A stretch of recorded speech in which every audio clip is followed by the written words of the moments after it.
Essential ഓയിലുകൾ ഒരിക്കലും തലയോട്ടിയിൽ നേരിട്ട് പ്രയോഗിക്കരുത് കേട്ടോ എന്നത് ശ്രദ്ധിക്കേണ്ടത് അത്യാവശ്യമായിട്ടുള്ളൊരു കാര്യമാണ്. ഇത്തരം എസൻഷ്യൽ ഓയിലുകൾ നേർപ്പിക്കാൻ ആവണക്കെണ്ണയോ അല്ല എങ്കിൽ വെളിച്ചെണ്ണയോ എന്നീ സാധാരണ എണ്ണകൾ ഉപയോഗിക്കാവുന്നതാണ്. അപ്പോൾ എല്ലാവർക്കും എൻ്റെ യൂട്യൂബ് ചാനലിലേക്ക് സ്വാഗതം. അപ്പോൾ എൻ്റെ വീഡിയോസ് നിങ്ങൾ ആദ്യമായിട്ടാണ് കാണുന്നതെങ്കിൽ നമ്മുടെ ചാനൽ സബ്സ്ക്രൈബ് ചെയ്യാനും വീഡിയോസ് ഇഷ്ടപ്പെട്ടാൽ ലൈക്ക് ചെയ്യാനും ഷെയർ ചെയ്യാനും കമൻറ്റ് ചെയ്യാനും മറക്കരുതേ. നമ്മുടെ മുടിയുടെ സൗന്ദര്യം എന്ന് പറയുന്നത് അതിൻ്റെ ഉള്ളളവിൽ തന്നെയാണല്ലേ. ഉള്ളളവ് കുറയുവാണെങ്കിൽ എത്ര നീളമുണ്ടായിട്ടും മുടി ഭംഗിയായി തോന്നില്ലല്ലേ. നല്ല കട്ടിയുള്ള മുടിയിഴകളാണ് എല്ലായ്പ്പോഴും അതിൻ്റെ സൗന്ദര്യം നിർണ്ണയിക്കുന്നത് എന്ന് ഉറപ്പിച്ച് നമുക്ക് പറയാൻ വേണ്ടിയിട്ട് പറ്റും. കൗമാരപ്രായത്തിൽ മിക്കവരുടെയും മുടിക്ക് നല്ല രീതിയിൽ ഉള്ളുണ്ടാകാറുണ്ട്. സാധാരണയായി ദിവസവും 80 മുതൽ 100 മുടിയിഴകൾ വരെയാണ് കൊഴിഞ്ഞു പോകാറുള്ളത്. ഈ 100 മുടിയിലും കൂടുതലായിട്ട് കൊഴിഞ്ഞു പോകുന്നുണ്ടെങ്കിലാണ് അത് മുടി കൊഴിച്ചിലായിട്ട് കണക്കാക്കുന്നതും അത് നമ്മൾ ശ്രദ്ധിക്കേണ്ടതുമായിട്ടുള്ള കാര്യം.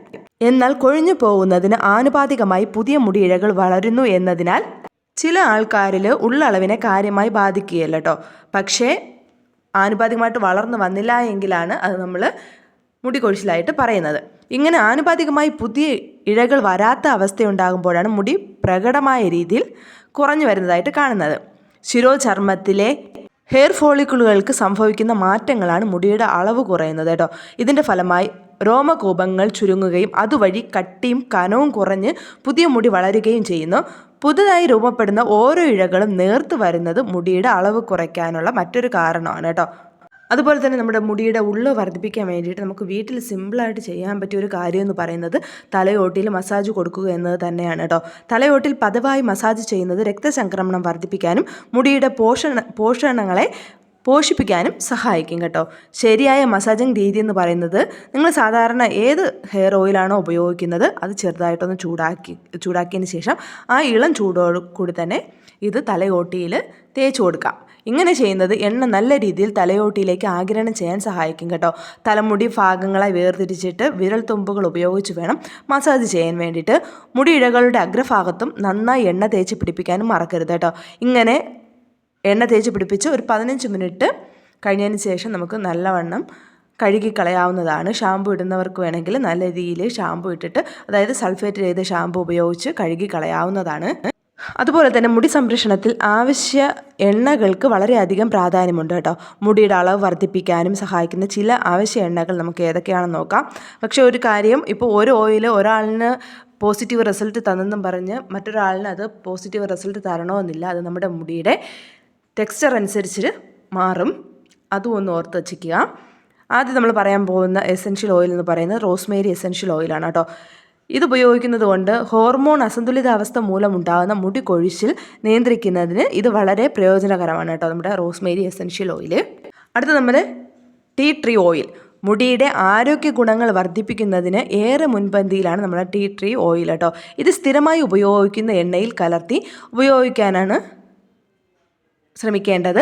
ഇത് ശിരോചർമ്മത്തിൻ്റെ ആരോഗ്യം മെച്ചപ്പെടുത്തുകയും ആരോഗ്യമുള്ള ശിരോചർമ്മത്തിൽ നിന്ന് മാത്രമേ ആരോഗ്യമുള്ള മുടിയിഴകൾ കിളിർത്തു വരൂ എന്ന് ഓർമ്മിക്കുകയും വേണം കേട്ടോ.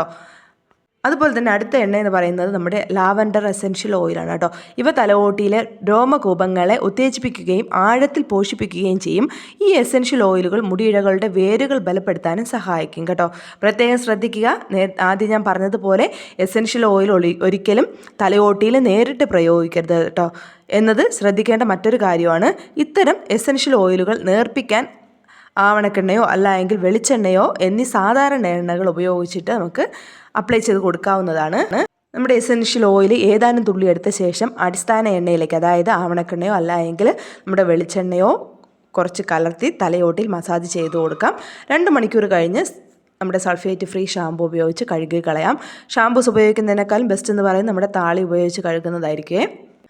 അതുപോലെ തന്നെ നമ്മുടെ ആയുർവേദ വിധിപ്രകാരം ശിരോചർമ്മത്തിലെ രോമകൂപങ്ങളിൽ അമിതമായ ചൂട് പുറപ്പെടുവിക്കുന്നത് മുടി വളർച്ചയെ ദോഷകരമായി ബാധിക്കും കേട്ടോ. അതിനാൽ തലയോട്ടിയിലെ ചൂട് ശമിപ്പിക്കേണ്ടത് അത്യാവശ്യമായിട്ടുള്ളൊരു കാര്യമാണ്. ഇത്തരത്തിൽ തലയോട്ടിയിലെ ചൂട് കുറച്ച് മുടി വളർച്ച കൂട്ടാനും മുടിയുടെ തിളക്കം വർദ്ധിപ്പിക്കുന്നതിനും ഏറെ ഉപകാരപ്രദമായ ഒരു സാധനമാണ് നമ്മുടെ നെല്ലിക്ക. മുടിയിഴകളെ പോഷിപ്പിക്കുന്ന ഈ ഹെയർ മാസ്ക് ഉണ്ടാക്കുന്നത് എങ്ങനെയെന്ന് നോക്കാം. അതിന് വേണ്ടിയിട്ട് കുറച്ച് നെല്ലിക്കപ്പൊടി എടുക്കുക, അതിലേക്ക് 2 സ്പൂൺ തൈര് ആഡ് ചെയ്യുക, കുറച്ച് വെള്ളവും കൂടെ അതിലേക്ക് ആഡ് ചെയ്ത് നല്ലവണ്ണം മിക്സ് ചെയ്തതിന് ശേഷം തലയിലേക്ക് അപ്ലൈ ചെയ്ത് കൊടുക്കാം. അതിനുശേഷം ഒരു 2 മണിക്കൂർ കഴിഞ്ഞതിന് ശേഷം നമ്മുടെ മുടിയിഴകൾ നമുക്ക് കഴുകിക്കളയുമ്പോൾ താളി അല്ലെങ്കിൽ നേരത്തെ പറഞ്ഞതുപോലെ സൾഫേറ്റ് ചെയ്ത ഷാമ്പൂസ് ഉപയോഗിച്ച് കഴുകിക്കളയാവുന്നതാണ്. അപ്പോൾ ഈ സിമ്പിളായിട്ടുള്ള കാര്യങ്ങളൊക്കെ ഒന്ന് ശ്രദ്ധിച്ചു കഴിഞ്ഞാൽ നമ്മുടെ മുടിയുടെ ഉള്ളു നമുക്ക് നല്ല രീതിയിൽ വർദ്ധിപ്പിക്കാൻ വേണ്ടിയിട്ട് പറ്റും കേട്ടോ. അപ്പോൾ നമുക്ക് പുതിയൊരു ഹെയർ കെയർ ടിപ്പുമായിട്ട് കാണാം. അതുവരേക്കും ബൈ ബൈ.